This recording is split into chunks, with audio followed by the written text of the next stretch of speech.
The snow was a monster. It swallowed the whole world in white. Out here, on the high plains, you didn't fight storms like this. You survived them. Or you didn't. And inside his small log cabin, Nakai Whitehawk figured he'd done enough surviving for one lifetime. He was a towering man, muscles carved from 45 hard winters, with hair as white as the blizzard raging outside. The townspeople called him the Ghost Warrior, a legend, an omen. He just called himself old. He sat by the fire, the silence of his life pressing in on him. It was a silence he'd chosen, he told himself. Better than the whispers and stares he got in town. Savage. Too old. White hair. White death. He'd heard it all. So he stayed away, letting the silence be his only companion. But tonight, the storm wasn't the only thing making noise. It was a faint sound at first. A dull thump against his door, almost lost in the wind's scream. Not a branch. Not ice. It was human. Instinct kicked in.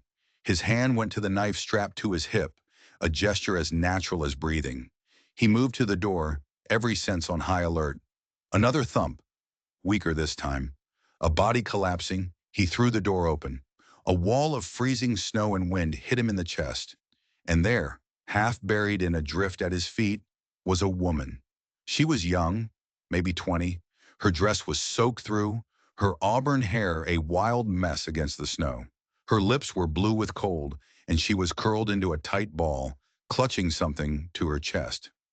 He thought at first it was just her own arms, a desperate attempt to stay warm. But as he bent down to lift her, he saw it. She was holding a small dark object, tightly, like her life depended on it. He gathered her into his arms. She was lighter than a child, a bundle of cold limbs and surprising will. Even unconscious, her fingers dug into his shoulder. He carried her inside, kicking the door shut against the raging storm, and laid her gently on the hide rug by the fire. Her breathing was a shallow, shivering gasp. He worked fast, stripping away her wet shawl, wrapping her in a heavy, warm fur. He stoked the fire until it roared, the flames painting color back onto her deathly pale cheeks. Her face was delicate, drawn tight with exhaustion, a wild, raw kind of beauty. She didn't belong here. She was a songbird fallen into a wolf's den. Bringing her in was trouble. He knew it. It meant questions. It meant the town's judgment. It meant breaking the perfect, lonely silence he'd built around himself for years. But when he felt the faint, stubborn flutter of her pulse beneath his rough fingers, he knew he didn't have a choice. He had no idea that the small, dark object she clutched would be the key to everything. He had no idea this half-frozen girl wasn't just running from the storm.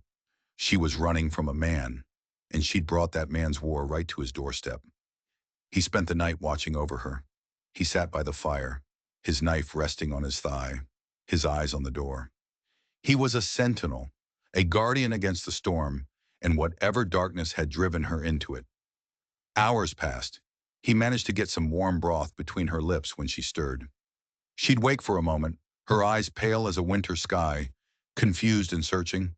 Then sleep would pull her back under. Once, her eyes opened and found his. A silent question passed between them, a plea. "Safe," he grunted in his own tongue. He didn't think she understood, but her lips parted and she whispered a single, broken word before drifting off again. A name he didn't recognize. Jedediah. The name meant nothing to him, not yet. He watched her sleep, her breathing finally evening out. Her presence filled the empty spaces in his cabin, stirring up ghosts he thought he'd buried long ago. The memory of his mother's song, the echo of laughter, the shape of a life he never had. The walls he'd built around his heart were cracking. Toward dawn, the wind died down. The fire was a bed of glowing embers, casting a soft amber light on her face. She opened her eyes. This time they were clear. Her gaze found him, still sitting guard. "Thank you," she breathed, her voice a fragile whisper. The two simple words hit him harder than any arrow ever had. Before he could respond, her eyes closed. He sat there, unmoving, the sound of her gratitude hanging in the air. For the first time in a decade, the silence didn't feel like a cage. But as he looked at her sleeping form, in the small, tightly wrapped bundle still clutched in her hand, he felt a deep, unsettling truth settle in his bones. This girl hadn't just brought a storm to his door. She had brought a reckoning, and his quiet life was officially over. Eliza May Carter woke up feeling warmth for the first time in what felt like forever. The world came back in blurry pieces.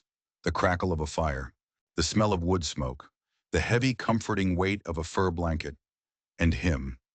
The man sat across the room, his broad shoulders bare even in the cabin's chill.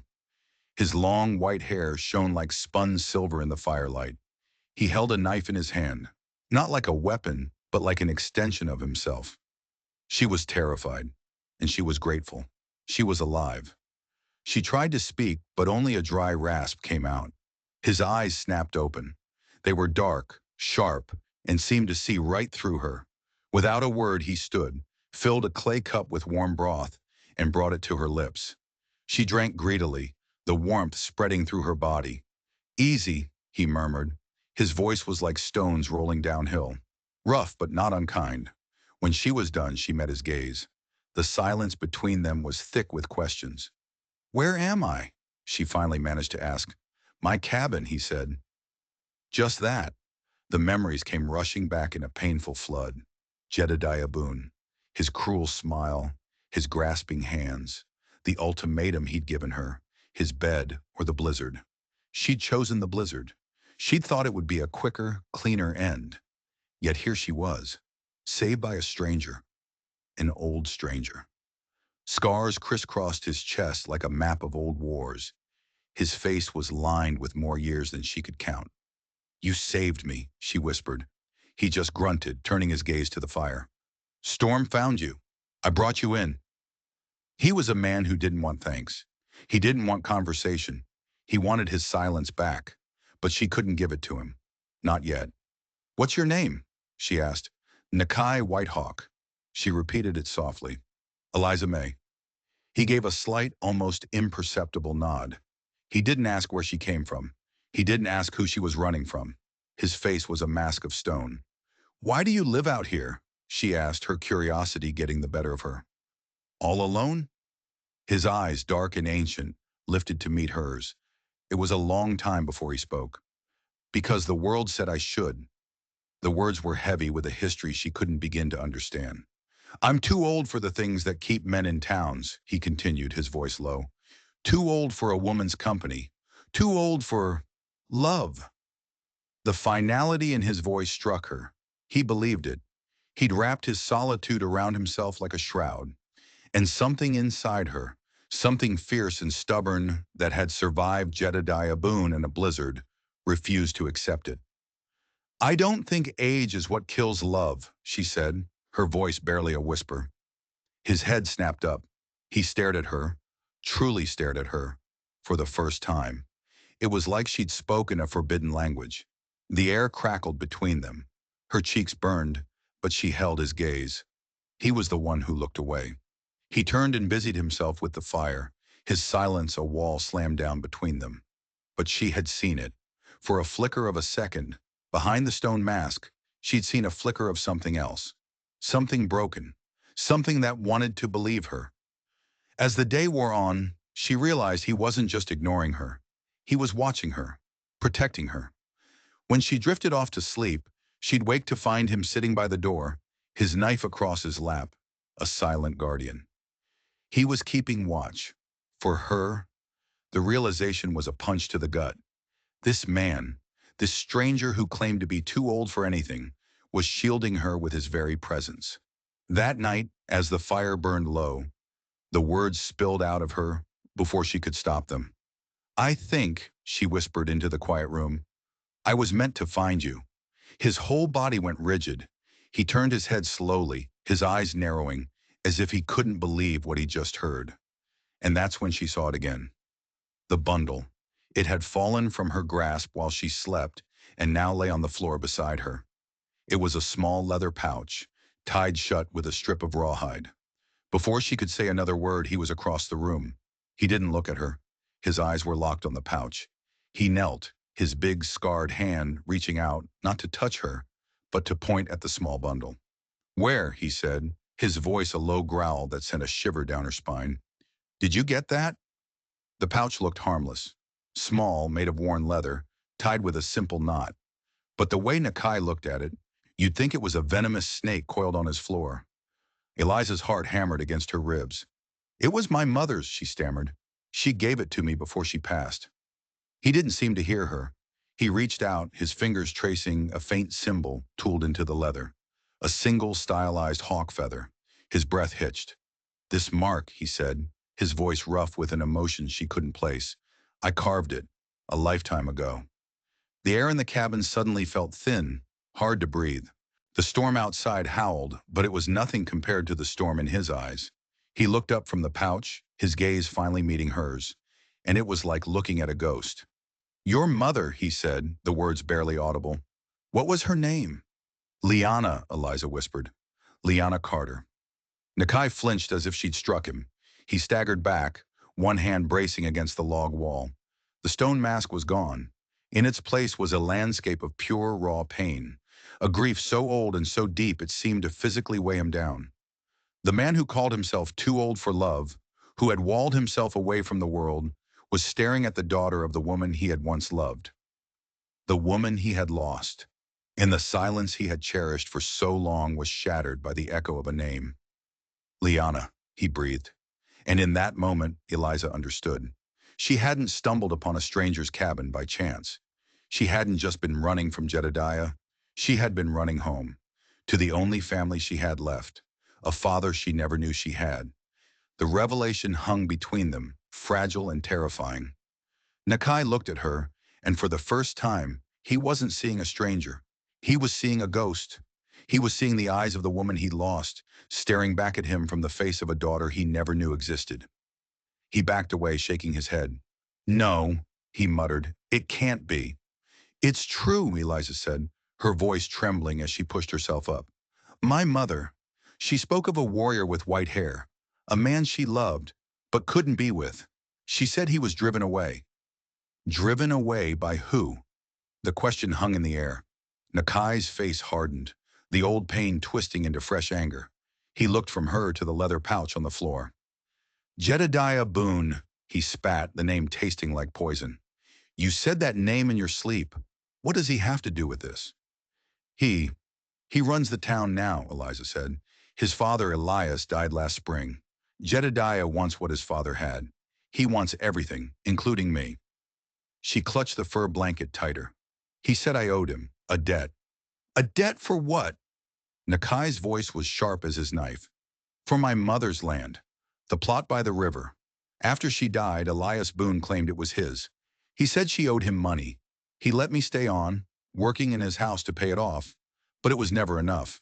When he died, Jedediah said the debt was his now, and he wanted a different kind of payment." The pieces started clicking into place, forming a picture uglier than Nakai could have imagined. Elias Boone, a snake of a man who had always been jealous of Nakai's standing, of Liana's love for him. "That land was never his," Nakai growled. "It was hers, a gift, from me."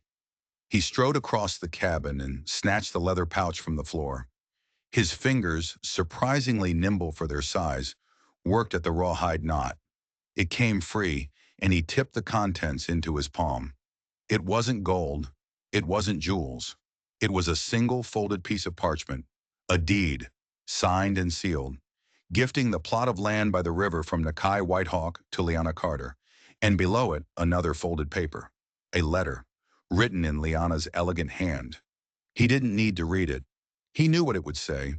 It would tell the story of how Elias Boone had threatened her, how he'd used his influence in the town to drive Nakai away, promising to ruin them both if she didn't send him packing, how he'd forged a debt against her name to steal the one thing her love had left her. This pouch wasn't just a memento. It was proof. Proof that the Boones were thieves. Proof that Eliza owed them nothing. Proof that Jedediah was building his power on a foundation of lies. And Eliza had stolen that proof right from under his nose. "He doesn't want you," Nakai said, his voice dangerously low as he looked at her. "He wants this. He wants to bury the truth." Suddenly, the knock on the door, her collapse in the snow, it all made sense. This wasn't a flight of passion. This was a calculated escape. She had waited for the cover of the biggest storm of the year to run, taking with her the one thing that could destroy the most powerful man in town. And she had run straight to the one man who had a bigger reason to hate the Boones than anyone else. The storm outside had passed, but the one inside the cabin was just getting started. Nakai looked at Eliza, his daughter, and saw not just a fragile girl, but a fighter, a survivor, just like her mother. A fierce, protective fire he hadn't felt in 25 years roared to life in his chest. "He will come looking for you," he said. It wasn't a question. "I know," she whispered. Nakai closed his hand around the deed, the parchment crinkling in his grip. The Boones had taken everything from him: his love, his child, his life. They had turned him into a ghost, a recluse haunting the edges of the world. They thought they had buried him. They were about to find out how wrong they were.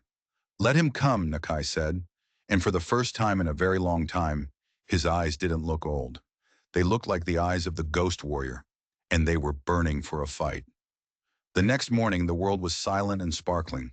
The storm had scoured the landscape clean, leaving behind a pristine blanket of white under a brilliant blue sky. It was beautiful, and it was treacherous, the calm before the next storm. Eliza stood at the cabin door, watching Nakai load wood onto a sled. Her father. The words still felt foreign, a strange weight on her tongue. He moved with a purpose she hadn't seen before. The weary resignation was gone, replaced by a cold, hard resolve. He was a warrior waking from a long sleep. "We need supplies," he announced, "and you need a warmer cloak." The thought of going into town, of facing the whispers and the stares, made her stomach clench. "They'll see me," she said. "Jedediah will know where I am." "Good," Nakai said, his jaw tight. "Let him know. Let them all know. The time for hiding is over." The journey to town was tense. Eliza walked beside him, her small steps struggling to keep up with his long, confident strides. He was bare-chested as always, a hide slung over his shoulders, his white hair a stark banner against the snow. He was daring them to look. He was inviting their judgment. And they looked. As they stepped onto the main street, a hush fell over the town. Conversation stopped mid-sentence. Faces turned, eyes widened. It was one thing for the ghost warrior to come for supplies. It was another thing entirely for him to have the girl Jedediah Boone was looking for walking at his side. Then came the first voice. Willow Ruth Boone, Jedediah's sister. A woman whose face was permanently pinched in a look of sour disapproval. She stood outside the mercantile, wrapped in expensive furs. Her eyes raked over Eliza with pure venom. "So," she said, her voice loud enough for the entire street to hear, "the little runaway found a new master, traded a fine house for a savage's shack. Shameful." Eliza flinched, her cheeks burning hot, but Nakai didn't even slow down. He placed a hand on the small of her back, a silent, steadying pressure, and guided her toward the mercantile. His expression was granite. The whispers followed them like biting flies. "She's ruined herself. He's bewitched her, the old devil. What can an old man like that offer her?" Inside the store, the air was thick with unspoken accusations. Nakai ignored them all, gathering flour and salt with methodical calm. Eliza stood by the counter, her hands twisted together, trying to shrink into herself, to disappear. Then the door swung open, and the temperature in the room dropped 10 degrees. Jedediah Boone filled the doorway. He was tall and broad-shouldered like his father, but where Elias had been cunning, Jedediah was just cruel. He wore his wealth like armor, his trimmed beard sharp, his eyes cold and possessive. His gaze landed on Eliza, and a slow, mocking smile spread across his face. "Well, well," he drawled, his voice dripping with condescension. "Look what the old wolf dragged in. I was wondering where you'd run off to, little bird. Did you really think you could hide from me?" The room was dead silent. Everyone was watching, waiting. Eliza's pulse was a frantic drum in her ears. She opened her mouth to speak, but Nakai's voice cut through the tension first. It was quiet, but it carried the weight of thunder. "She owes you nothing." Jedediah's head snapped toward Nakai. His eyes narrowed, taking in the old warrior. "And who are you to say?" he sneered. "Her protector. You're a relic, Whitehawk. A ghost. She's a young woman. You're 1 foot in the grave. That's when Eliza found her voice. It came out stronger, clearer than she ever thought possible. I would rather share his silence, she declared, her eyes locked on Jedediah, than live in your house of chains. A collective gasp went through the room. Jedediah's face turned a dark, furious red. His pride had been struck publicly. He took a threatening step toward her. Nakai moved so fast he was a blur. One moment he was by the supplies. The next he was standing between Eliza and Jedediah, a silent, immovable mountain of a man. His hand wasn't on his knife, but the message was clear. Touch her and you die. For a heart-stopping second, it looked like blood would be spilled right there on the mercantile floor.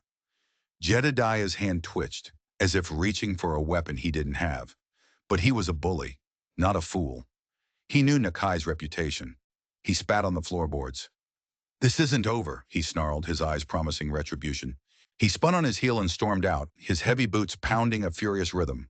The room erupted in excited, fearful whispers. Nakai paid them no mind.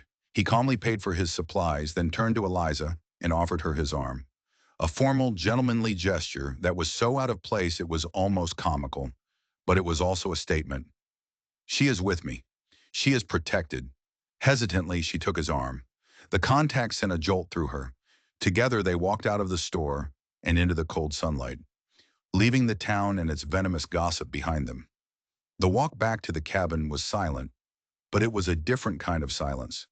The space between them was no longer filled with questions and uncertainty. It was filled with a shared purpose. Back in the warmth of the cabin, Eliza finally let out the breath she felt like she'd been holding all day. She set the supplies down with trembling hands. Nakai stood by the fire, his back to her. I meant what I said, she whispered to his rigid back. He turned slowly. His eyes were dark, searching.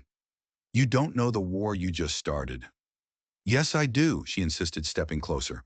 All my life I've been running. From poverty, from loneliness, from men like Jedediah. For the first time, I'm not running. I'm standing my ground. She looked up at his weathered face, at the white hair that framed it like a winter crown. With you. A muscle jumped in his jaw. He looked like he wanted to argue, to push her away, to tell her again that he was too old, too broken. But the words wouldn't come. Instead, he reached into his tunic and pulled out the leather pouch. He opened it and took out the folded deed. This is the first move, he said, his voice low and intense. This proves his family are thieves. But it's not enough to stop him. A man like Jedediah, when you corner him, he doesn't run. He bites. What do we do? Eliza asked. Nakai's eyes drifted to the small raven carving he'd made for her, which sat on the mantelpiece. Your mother was a smart woman, he said softly. She wouldn't have trusted her entire hope to a single piece of paper. He looked back at the pouch, a sudden, sharp understanding dawning in his eyes. He turned it upside down, shaking it hard. Nothing. He ran his thick fingers along the inside seam. And then he stopped. There was a slit, a hidden pocket, sewn so cleverly into the lining it was almost invisible. With the tip of his knife, he carefully worked the stitches loose. He reached inside and pulled out another piece of parchment. This one smaller and more worn. It wasn't a letter. It wasn't a deed. It was a ledger page. Written in Elias Boone's spidery handwriting was a list of names. And next to each name, a sum of money. And next to that, a single damning word. Silenced. It was a kill list. A record of every person Elias Boone had paid to intimidate, threaten, or eliminate to secure his power and his land. And at the very bottom of the list was a final entry, dated just a few months ago. The name was Liana Carter, and the word next to it was not silenced. It was poisoned. The world tilted on its axis. Eliza swayed, her hand flying to her mouth. Her mother hadn't just gotten sick. She hadn't just withered away from a broken heart. She'd been murdered, and Jedediah knew. Of course he knew. This ledger page wasn't just about land. It was proof of murder. And now they had it. A low, guttural sound escaped Nakai's throat. It was the sound of a heart breaking and hardening into stone all at once. The last piece of the gentle man he might have been crumbled away, leaving only the ghost warrior. He looked at Eliza, his eyes burning with a fire hot enough to melt steel. He's not just going to bite, Nakai said, his voice a deadly whisper. He's going to come here to kill. And outside, as if on cue, the wind began to howl, bringing with it the taste of another darker storm. The revelation of the ledger page changed everything. The cabin, which had felt like a sanctuary, now felt like a fortress under siege. Every creak of the logs, every howl of the rising wind, sounded like approaching footsteps. Eliza stared at the damning piece of parchment in Nakai's hand. Poisoned. The word echoed in her mind, a venomous whisper that rewrote the entire story of her life.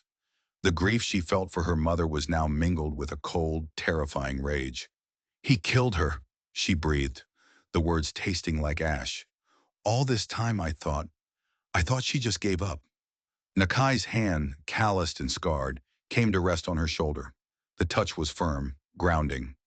She didn't give up, he said, his voice a low rumble. She fought.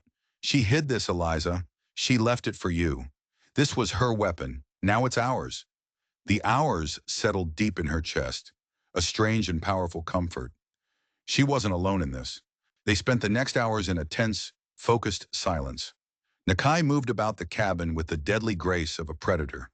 He barred the door, not with a simple wooden plank, but with a heavy log he wedged into iron brackets she'd never even noticed before. He checked the shutter latches, reinforcing them with strips of leather. He sharpened his knife until the edge gleamed with a hungry light. He was preparing for war.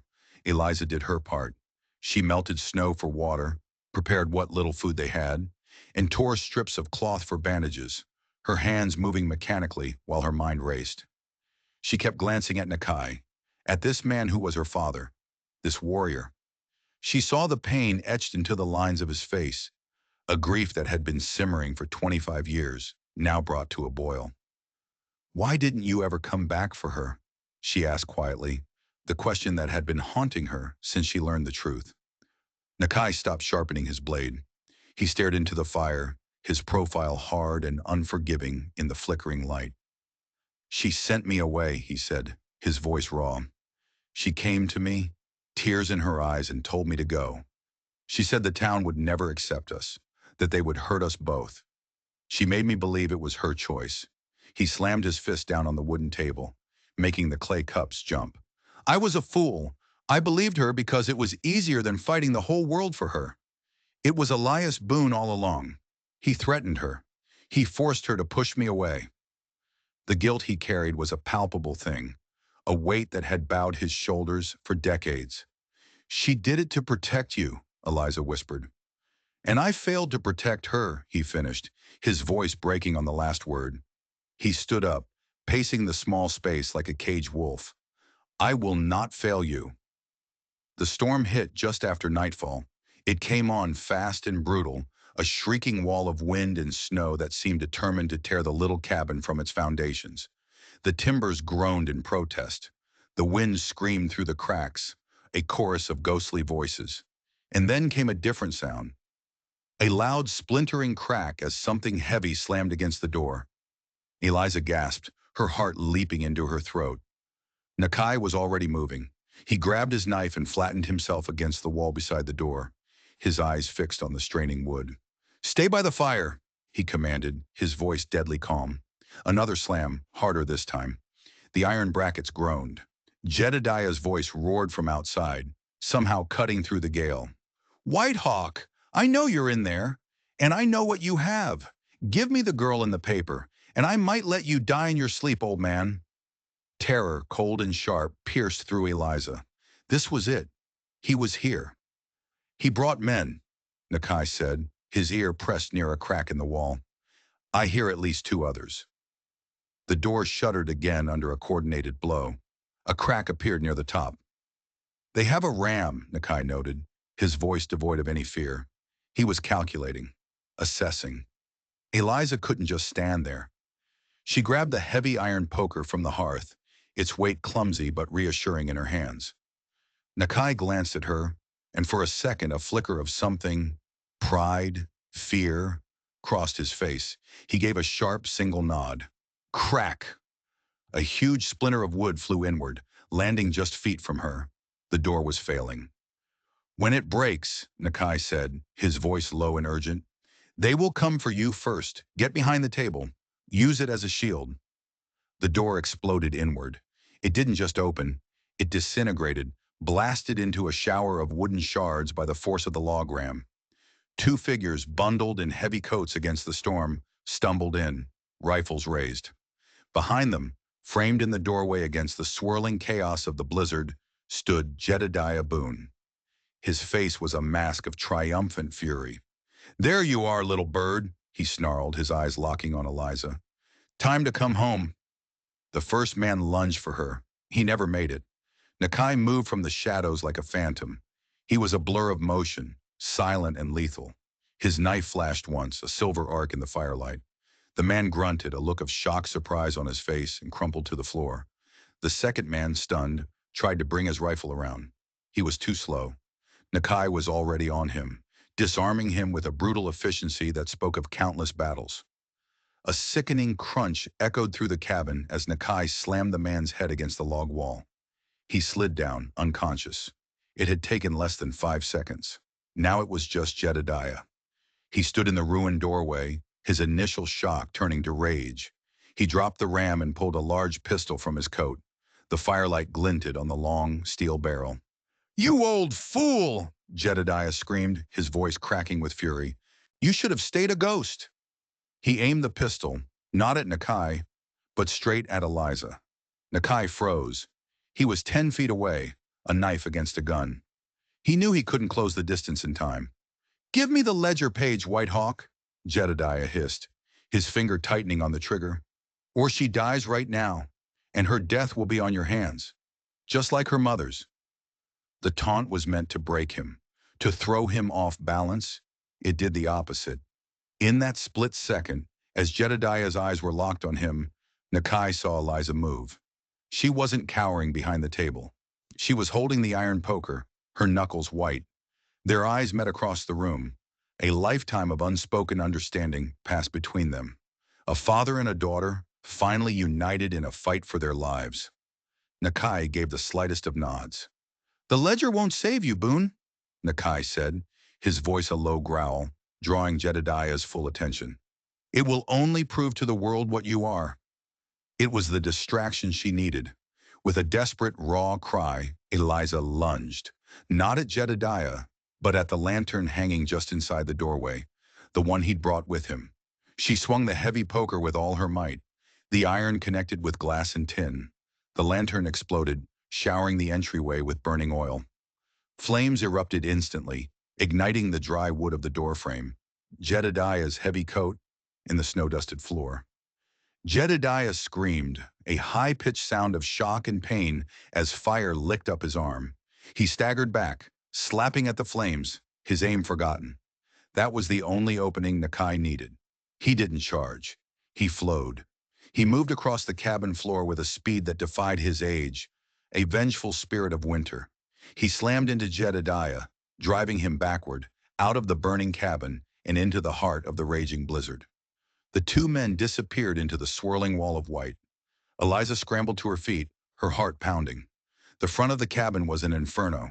She could hear the sounds of the fight outside, grunts, curses, the thud of bodies hitting the snow. But she couldn't see a thing. The blizzard had swallowed them whole. She had to make a choice, stay in the burning cabin or run out into the storm and the fight.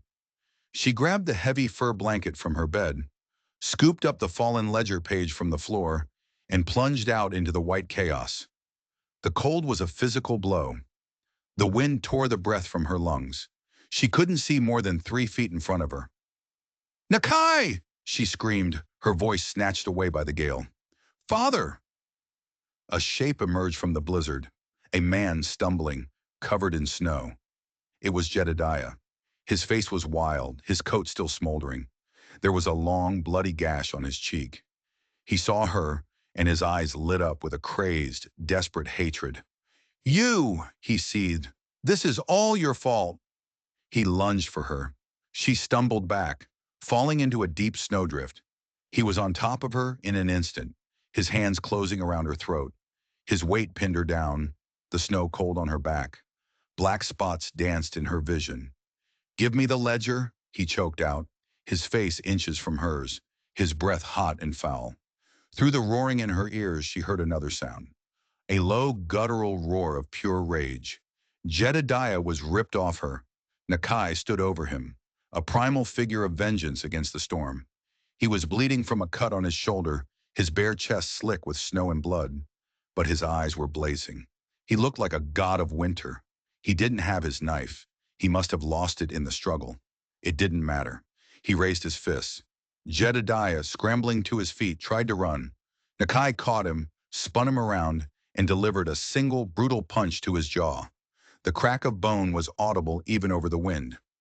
Jedediah crumpled into the snow and didn't move. It was over. Nakai stood there for a moment, his chest heaving, his breath coming in great ragged clouds. Then he turned and knelt beside Eliza, his large hands gently helping her up. "Are you hurt?" he asked, his voice thick with concern. She shook her head, still gasping for air, clutching the precious ledger page to her chest.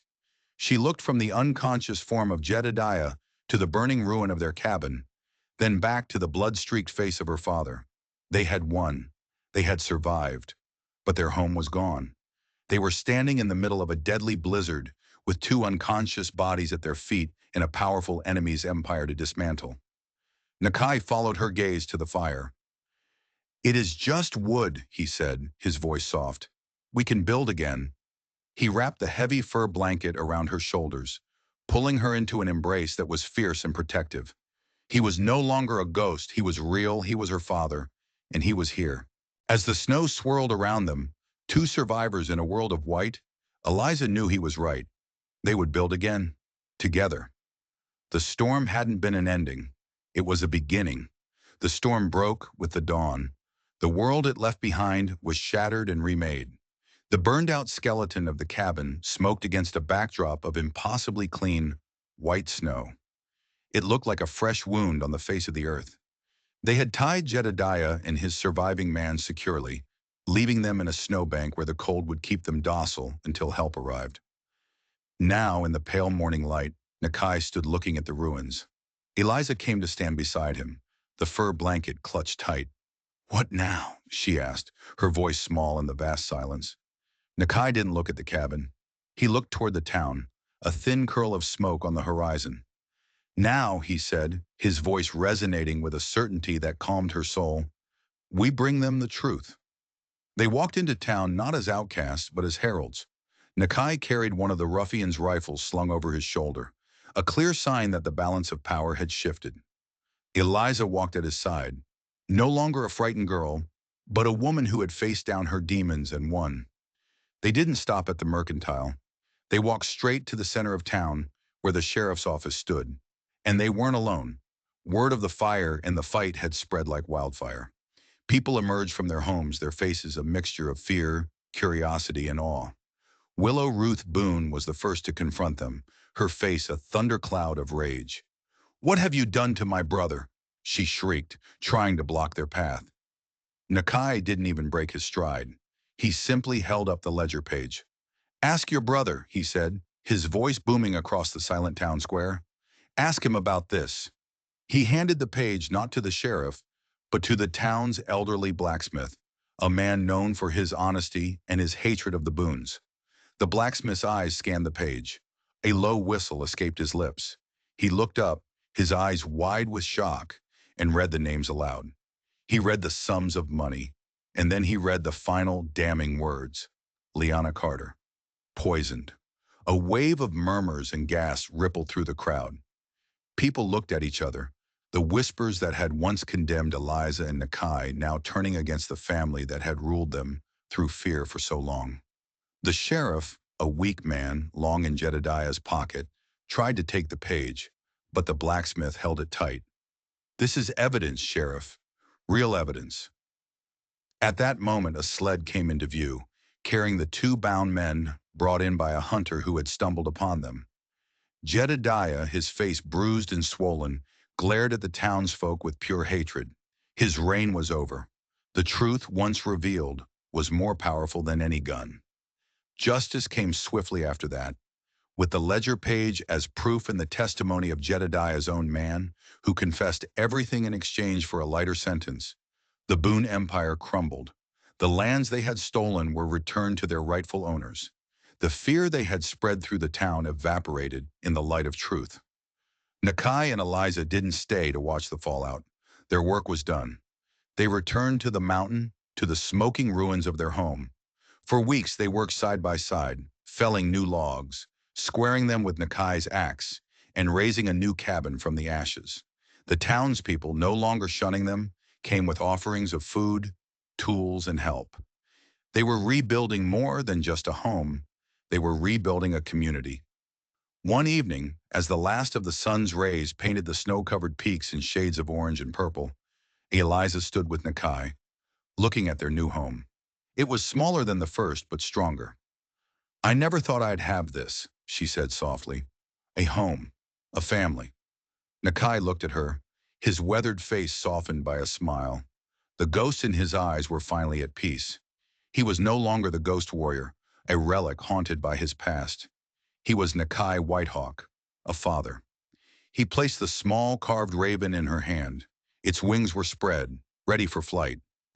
"You were never a songbird in a wolf's den, Eliza," he said, his voice full of a love that had waited a lifetime to be spoken. "You were a hawk, just waiting for the storm to teach you how to fly." They had faced the blizzard, fought the darkness, and emerged into the light together. The man who was too old for love and the girl who was meant to find him had finally found their peace. What do you think? Was this a story about revenge, or was it about a love powerful enough to rewrite the past? Let me know in the comments below. And if you enjoyed this story, don't forget to hit that subscribe button and turn on notifications so you don't miss the next one.